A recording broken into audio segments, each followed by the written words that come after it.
हा गेल्या 25 तारखेला झालेला, तर ह्या 25 तारखेला 1 महिना होतील आणि एवढ्या उन्हामध्ये जे काय भात पेरलेलं असतं ते खराब होतं, कारण ते उगवणार नाही आहे.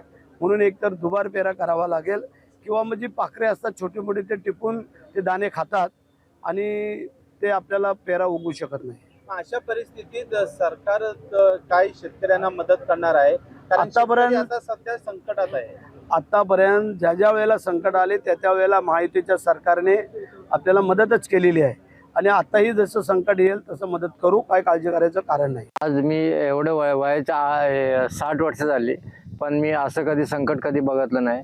मी आज दुबार पेरणी केली किंवा 2 पिशव्या आज 1200 रुपयाच्या 2 पिशव्या टाकल्या, त्या पण मला आज परत दुबार पेरणी करायची गरज येणार आहे.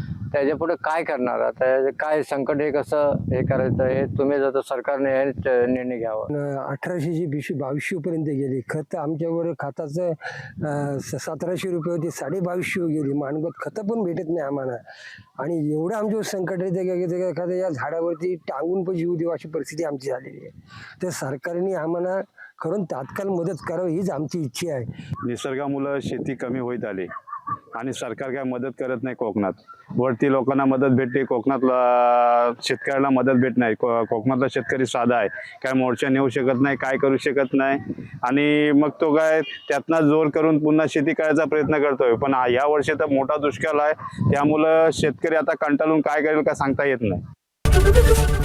एबीपी माझा, उघडा डोळे बघा नीट.